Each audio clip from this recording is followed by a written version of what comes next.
ಒಬ್ಬ ರಾಷ್ಟ್ರ ಸಂತನ ಜನನವಾಯಿತು. ಅವರೇ ಶ್ರೀ ಸಿದ್ದೇಶ್ವರ ಶ್ರೀಗಳು. ಶ್ರೀಗಳನ್ನು ಎರಡನೇ ವಿವೇಕಾನಂದ ಎನ್ನುತ್ತಾರೆ. ನಡೆದಾಡುವ ದೇವರು, ಜೇಬಿಲ್ಲದ ಅಂಗಿಯ ರಾಷ್ಟ್ರ ಸಂತ ಎಂಬ 10 ಹಲವು ನಾಮಾವಳಿಗಳಿಂದ ಜಗತ್ ಪ್ರಸಿದ್ಧರಾದವರು.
ಸರಳತೆಯ ಸೂತ್ರದಲ್ಲಿ ಸುಖವ ಕಂಡವನು.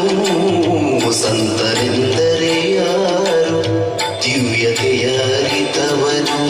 ಮಮತೆ ಬಂಧನ ಕಳಚಿ ಬಲು ದೂರ ನಿಂತವನು. ಮಮತೆ ಬಂಧನ ಕಳಚಿ ಬಲು ದೂರ ನಿಂತವನು. ಎಲ್ಲರಲ್ಲಿ ಅವನೊಬ್ಬ ಮುದ್ದು ರಾಮ. ಎಲ್ಲರಲ್ಲಿ ಅವನೊಬ್ಬ ಮುದ್ದು ರಾಮ.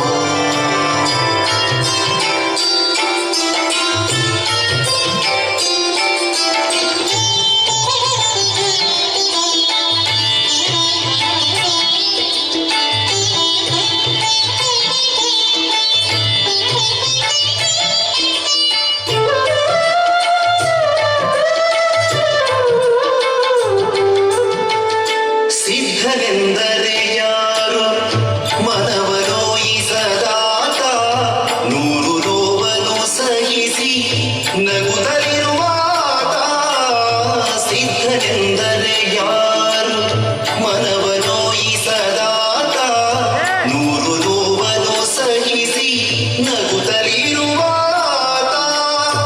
ಒಂದಾದ ನಡೆ ನುಡಿಗೆ ದಿಕ್ಕುದೆಸೆ ತೋರ್ವಾತ. ಒಂದಾದ ನಡೆ ನುಡಿಗೆ ದಿಕ್ಕುದೆಸೆ ತೋರ್ವಾದ. ಪರಮ ಗುರು ಆಸಾಧು ಮುದ್ದು ರಾಮ. ಪರಮ ಗುರು ಆಸಾಧು ಮುದ್ದು ರಾಮ. ಭಾರತ ಸರ್ಕಾರ ಶ್ರೀಗಳಿಗೆ ಪದ್ಮಶ್ರೀ ಪ್ರಶಸ್ತಿಯನ್ನು ಘೋಷಣೆ ಮಾಡಿತ್ತು. ಆದರೆ ಶ್ರೀಗಳು ಧನ್ಯವಾದಗಳ ಮೂಲಕ, ನಾನೊಬ್ಬ ಸರಳ ವ್ಯಕ್ತಿ, ಸಾಮಾನ್ಯ ಜೀವನ ನಡೆಸುತ್ತಾ ಆಧ್ಯಾತ್ಮಿಕ ಬೋಧನೆಯ ಮೂಲಕ ಜನರ ಜೀವನ ಉದ್ಧಾರಗೊಳಿಸುವ ಉದ್ದೇಶ ನನ್ನದು. ಹಾಗಾಗಿ ಪ್ರಶಸ್ತಿಗಳ ಅವಶ್ಯಕತೆ ನನಗಿಲ್ಲ. ಎಲ್ಲಾ ಗೌರವಗಳೊಂದಿಗೆ ಈ ಪ್ರಶಸ್ತಿಯನ್ನು ಹಿಂದಿರುಗಿಸುತ್ತಿದ್ದೇನೆ ಎಂದು ಪದ್ಮಶ್ರೀ ಪ್ರಶಸ್ತಿಯನ್ನು ನಿರಾಕರಿಸಿದರು. ಕರ್ನಾಟಕ ವಿಶ್ವವಿದ್ಯಾನಿಲಯ ಅವರಿಗೆ ಗೌರವ ಡಾಕ್ಟರೇಟ್ ಪ್ರಕಟಿಸಿತ್ತು. ಅದನ್ನು ಶ್ರೀಗಳು ಸ್ವೀಕರಿಸಲಿಲ್ಲ.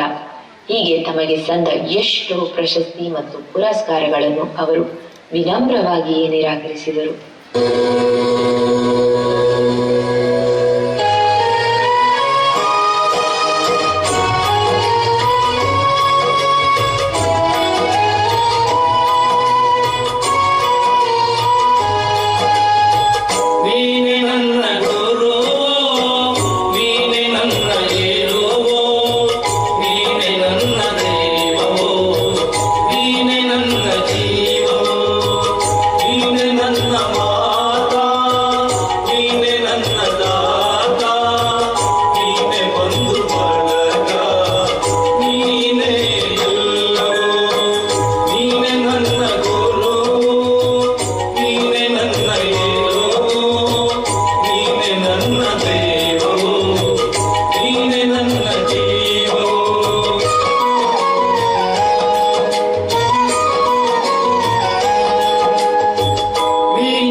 ಕೇಸರಿ ಪೂಜ್ಯ ಶ್ರೀ ಮಲ್ಲಿಕಾರ್ಜುನ ಸ್ವಾಮಿಗಳ ಪ್ರವಚನದ ಮೂಲಕ ಜನರಲ್ಲಿ ಜ್ಞಾನದ ಜ್ಯೋತಿಯನ್ನು ಬೆಳಗುತ್ತಿದ್ದರು.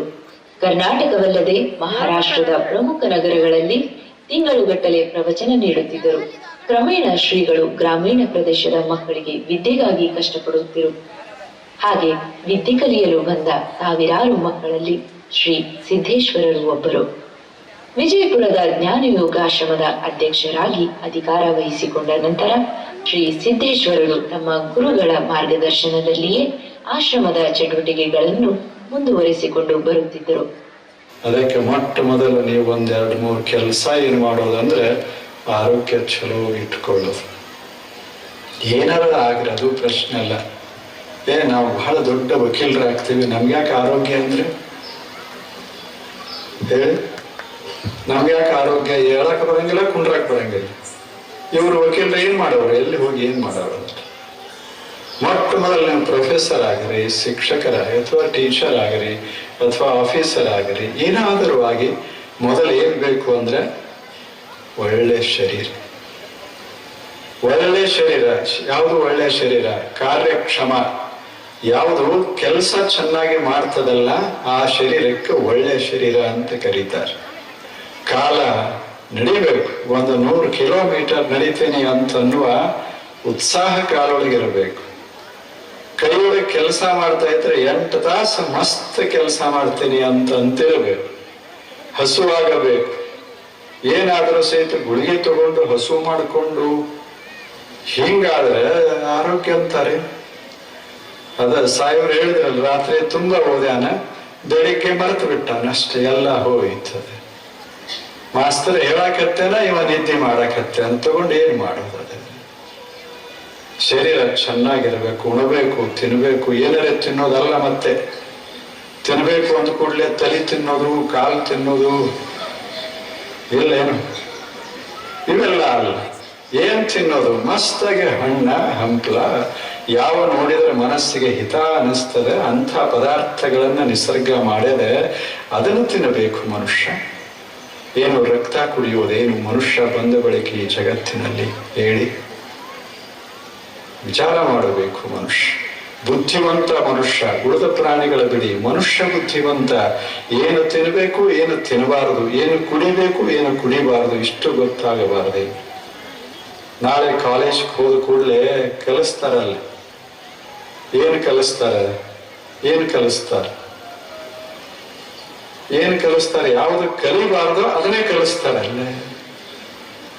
ಹೋಗಿ ಗೆಳೆಯರೆಲ್ಲ ಕುಡ್ಕೊಂಡು ಹೋಗಿ ಅಲ್ಲಿ ಕೂತು ಒಂದು ಇದು ಮಾಡ್ತಾರೆ, ಇಲ್ಲ ಒಂದು ಮೇಜವಾನಿ ಮಾಡ್ತಾರೆ. ಅದರಾಗಿ ಒಬ್ಬ ವಿದ್ಯಾರ್ಥಿ ಸಿಕ್ ಹಾಕೊಂಡ ಅಂದ್ರೆ ಅವನ ಜೀವನದ ತುಂಬ ಅದು ಪ್ರವೇಶ ಆಗಿರುತ್ತೆ.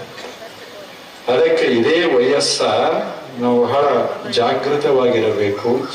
ಯಾವುದೇ ಕೆಟ್ಟ ಚಟ ನಮ್ಮ ದೇಹಕ್ಕೆ ಅಂಟಿರಬಾರದು. ಹಾಗೆ ನಾವು ಬಾಳೋದು ಬದುಕು.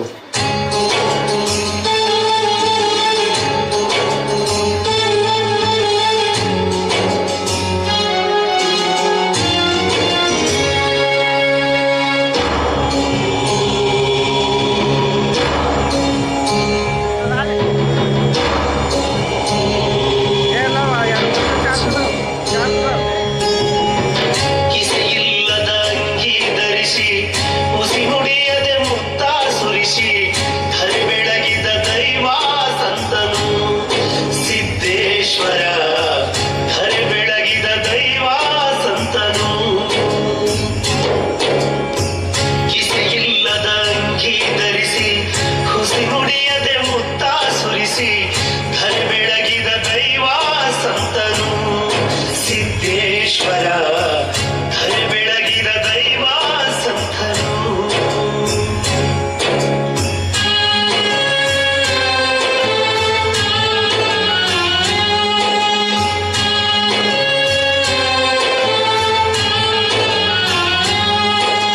ಮಾಡಿದ ಸಹಾಯ ಮರೆತು ಬಿಡುವ ಕ್ಷಣ ಸತ್ತ ಮ್ಯಾಲೆ ನಿನ್ನ ಹೆಸರು ಉಳಿಯುವುದೋ ದಿನ. ಮಾಡಿದ ಸಹಾಯ ಮರೆತು ಬಿಡುವ ಕ್ಷಣ ಸತ್ತ ಮ್ಯಾಲೆ ನಿನ್ನ ಹೆಸರು ಉಳಿಯುವುದೋ ದಿನ.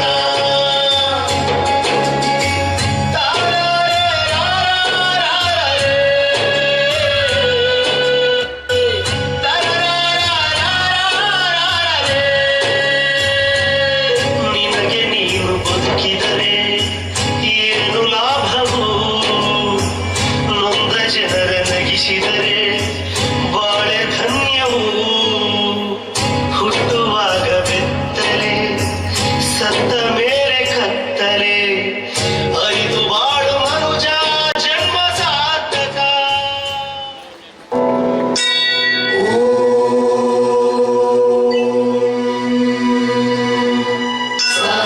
सहनावतु सहनौ भुनक्तु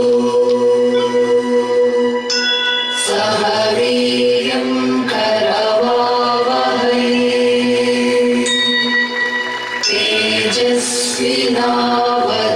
तेजस्विनावधीतमस्तु मा विद्विषावहै.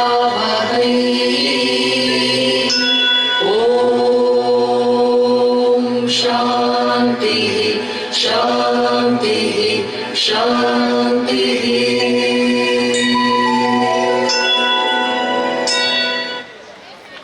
ಸತ್ಯವೂ ಇಲ್ಲ, ಅಸತ್ಯವೂ ಇಲ್ಲ, ಸಹಜವೂ ಇಲ್ಲ, ಅಸಹಜವೂ ಇಲ್ಲ, ನಾನೂ ಇಲ್ಲ, ನೀನೂ ಇಲ್ಲ, ಇಲ್ಲ ಇಲ್ಲ ಎಂಬುದು ತಾನಿಲ್ಲ, ಗುಹೇಶ್ವರನೆಂಬುದು ತಾ ಬಯಲು. ಅಂತ್ಯಂ ಪ್ರಣಮಾಂಜಲಿ.